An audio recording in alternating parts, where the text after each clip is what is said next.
बड़ी खबर। जिलाधिकारी वंदना ने गुरुवार को आपदा में क्षतिग्रस्त गोलापुर वैकल्पिक मार्ग, अंतर्राष्ट्रीय स्टेडियम, रेलवे लाइन का स्थलीय निरीक्षण करने के उपरांत सर्किट हाउस काठगोदाम में जिला स्तरीय तकनीकी सलाहकार समिति के साथ बैठक कर दिए निर्देश।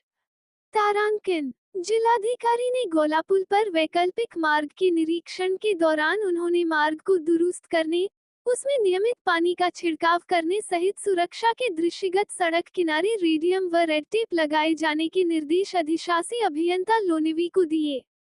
उन्होंने कहा, नदी कटाव से सड़क कट जाने से जो वैकल्पिक मार्ग है उसे प्राथमिकता के आधार पर चौड़ा करने का कार्य किया जाए। सर्वप्रथम रेलवे लाइन की साइड वॉल लगाकर उसे चौड़ी के साथ ही गोलापुर की तरफ भी चौड़ीकरण का कार्य किया जाए जिससे यहां से आवागमन सुचारू हो सके।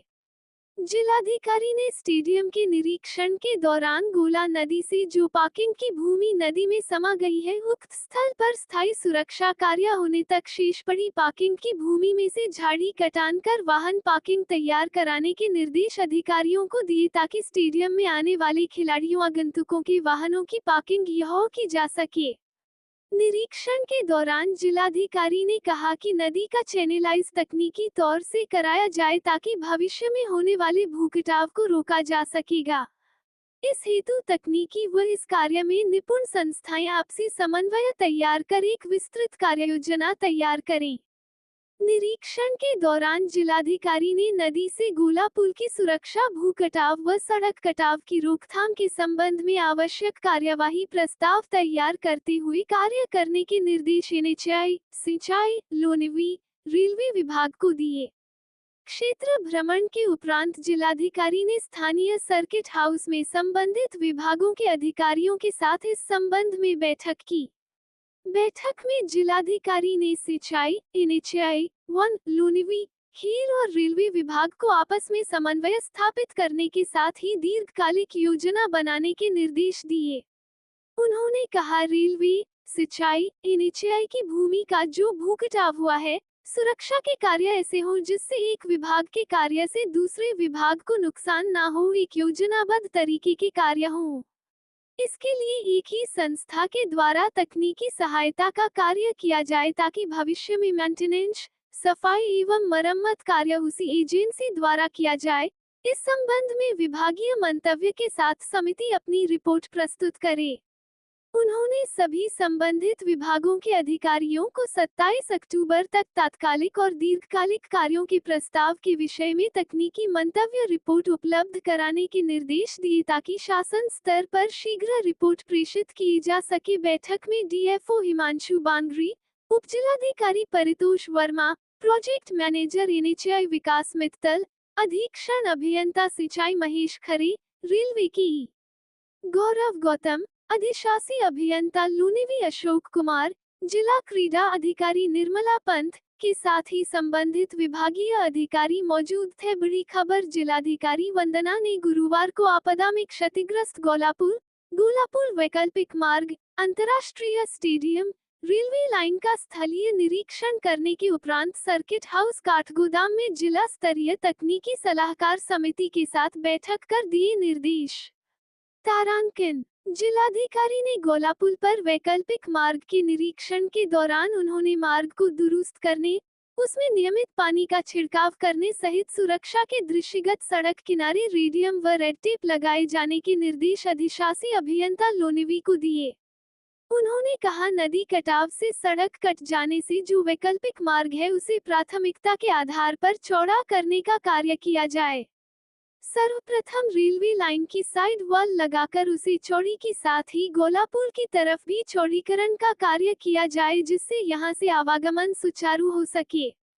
जिलाधिकारी ने स्टेडियम के निरीक्षण के दौरान गोला नदी से जो पार्किंग की भूमि नदी में समा गई है उक्त स्थल पर स्थायी सुरक्षा कार्य होने तक शेष पड़ी पार्किंग की भूमि में से झाड़ी कटान कर वाहन पार्किंग तैयार कराने के निर्देश अधिकारियों को दिए ताकि स्टेडियम में आने वाले खिलाड़ियों आगंतुकों के वाहनों की पार्किंग यहाँ की जा सके। निरीक्षण के दौरान जिलाधिकारी ने कहा कि नदी का चैनलाइज तकनीकी तौर से कराया जाए ताकि भविष्य में होने वाले भूकटाव को रोका जा सकेगा।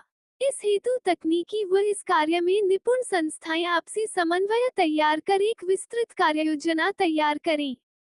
निरीक्षण के दौरान जिलाधिकारी ने नदी से गोला पुल की सुरक्षा, भू कटाव व सड़क कटाव की रोकथाम के संबंध में आवश्यक कार्यवाही प्रस्ताव तैयार करते हुए कार्य करने के निर्देश एनएचएआई, सिंचाई, लोनिवी, रेलवे विभाग को दिए।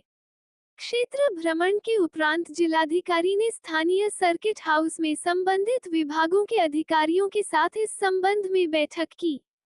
बैठक में जिलाधिकारी ने सिंचाई, एनएचएआई, वन, लोनिवी, खेल और रेलवे विभाग को आपस में समन्वय स्थापित करने के साथ ही दीर्घकालिक योजना बनाने के निर्देश दिए।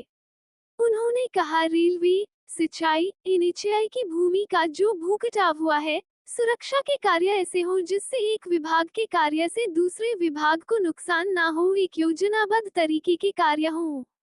इसके लिए एक ही संस्था के द्वारा तकनीकी सहायता का कार्य किया जाए ताकि भविष्य में मेंटेनेंस, सफाई एवं मरम्मत कार्य उसी एजेंसी द्वारा किया जाए।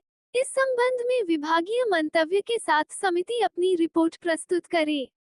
उन्होंने सभी संबंधित विभागों के अधिकारियों को 27 अक्टूबर तक तात्कालिक और दीर्घकालिक कार्यों के प्रस्ताव के विषय में तकनीकी मंतव्य रिपोर्ट उपलब्ध कराने के निर्देश दिए ताकि शासन स्तर पर शीघ्र रिपोर्ट प्रेषित किए जा सके।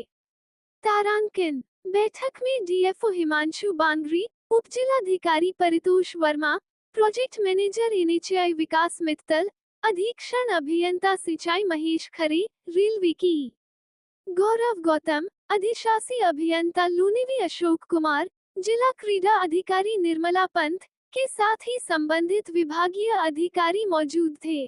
खबर संसार के संग जुड़ने के लिए, अपना अमूल्य समय देने के लिए आज आपने गोला पुल और अंतर्राष्ट्रीय स्टेडियम की जो लैंड बह गई है, काउड़धाम पुल है, इसका आपने स्थलीय निरीक्षण किया गया है यहाँ पर आपके द्वारा। तो क्या निर्देशित आपके द्वारा अधिकारियों को किया गया है? हमने जो यहाँ एसेट्स को डैमेज हुआ था आपदा के दौरान, पीडब्ल्यूडी की रोड है, एनएचएआई का ब्रिज, रेलवे की बड़ी संपत्तियाँ हैं और स्टेडियम है, तो उसमें एक जनपद स्तर पर विभिन्न विभागों की एक समिति बनी थी जो इसका एक रिपोर्ट प्रिपेयर कर रही है कि भविष्य में जो सुरक्षात्मक कार्य हैं वो किस प्रकार विभाग के अधिकारी जो हैं वो आपसी समन्वय से करें ताकि एक विभाग के कार्य से दूसरे विभाग को नुकसान ना हो। तो उस पर हमने आज अभी इनकी जो रिकमेंडेशंस हैं, रिपोर्ट है, उस पर विभागीय अधिकारियों के साथ विस्तृत चर्चा करी है। इसको फाइनल करके शासन को भेजा जाएगा। उसके बाद फिर जो भी प्रोटेक्शन वर्क्स होंगे उसी के अनुसार शासन से फिर उसकी धनराशि निर्गत करी जाएगी। बहुत बहुत धन्यवाद मैम, खबर संसार को अपना अमूल्य समय देने के लिए।